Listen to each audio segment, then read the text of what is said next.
అని అంటే మనం బాగాలేదయ్యా. ఇప్పటికైతే బాగానే ఉంది, మరి సంతోషమే కదా. ఇంకేంటి దిగులు?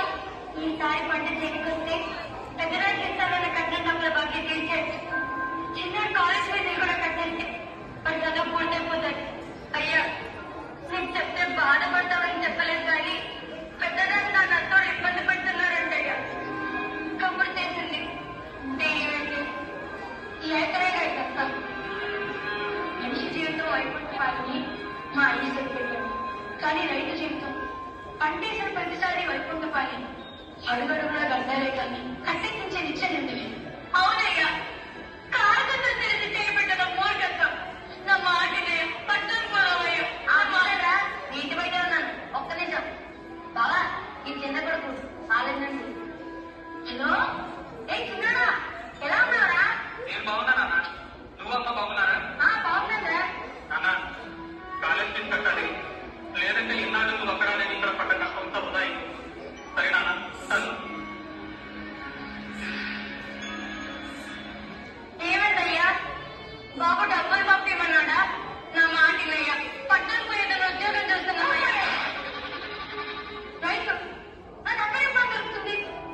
పట్నం అద్దాలు మేడం చూడడానికి బాగానే ఉంటుంది, కానీ మనలాంటారు అక్కడ ఇవ్వండి. ఫోన్ చూపిస్తే తిండి పెట్టడం తప్ప ఏంటి తెలియదు. ఆ అద్దాలు మేడం కాపాడాలి మాత్రం కానీ నాకు ఎన్ని తెలియదయ్యా.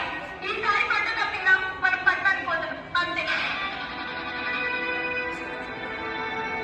కాడిస్తే నా ప్రాణం విసిరంటే నీకు ఎట్లా చెప్పాలి? అర్థవాదులు పట్టించుకోవట్లే బావా. పట్టం వాటిని పట్టాల్సిన కర్మ మనకేంటి? పట్నం పల్లె మీద ఆధారపడి ఉంటుంది కానీ పల్లెప్పుడు పట్టణం మీద ఆశపడదు బావా. పట్టణం కంప్యూటర్లు కట్టుకునిపోలే బావా. సరే రాముడు, గాడి మాటలు చెప్పాలంటే నీ తర్వాత ఎవరైనా ఇంటికి ఏ పట్టంలో ఉల్లి బావా, ఉల్లి పట్టేదా?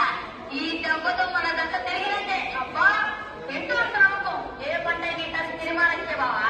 ఎందుకంటే ఎలక్షన్ల సంవత్సరంలోకి దిగిపోతున్నా కావచ్చు. ఏ పంట అయినా ఖచ్చితంగా ధర్మం. కానీ అదేంట బావా, ఎలక్షన్ల సంవత్సరం పంటకున్న రేటు రైతే రాదని రాజకీయ నాయకులు మాట. ఎలక్షన్ల తర్వాత మాయమైపోతుంది.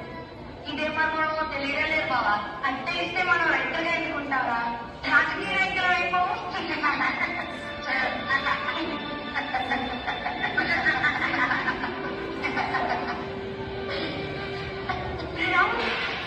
ఏమైందిరా?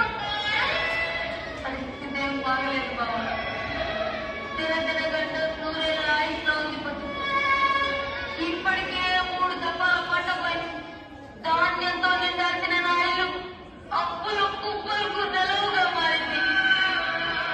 ఈసారి దిగుబడి రాకపోయినా, గిట్టుబాటు ధర లేకపోయినా ఇక నాకు ఒరే దిక్కు. ఒరే దిక్కు బావా.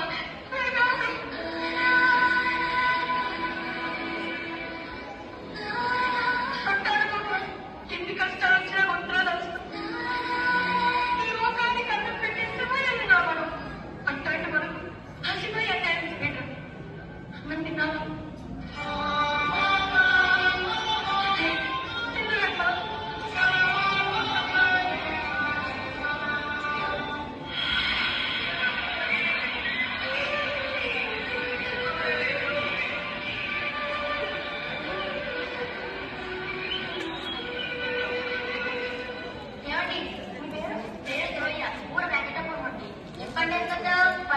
పత్రేనండి. అమ్మా నీ పేరు? ముక్కమ్మ అండి. టమాటా రైతుని. నా పేరు చంద్రం. వీడి పేరు రాముడు. నేను వరి రైతుని, వాడు ఉల్లి రైతు.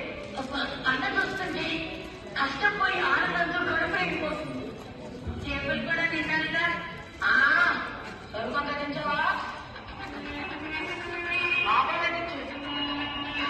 ఏంటి పాపలకి కట్టున్నాడా?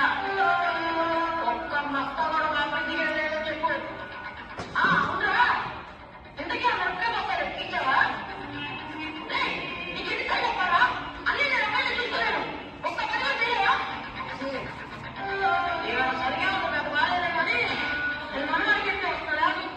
అయ్యా ఈశ్వరికేమయ్యా బంగారం ఉంటుంది. చూడు బాబాయ్, మన బంగారం బాగుందని మనం అనుకుంటే సరిపోయింది. చెప్పాల్సింది కంసాలి. ఇక్కడ కంసాలు నేను, బంగారం మీది. కాబట్టి చెప్పాల్సింది నేను.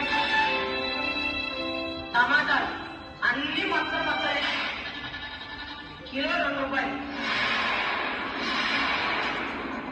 పత్తి చెత్త, ఒడ్లు చూస్తే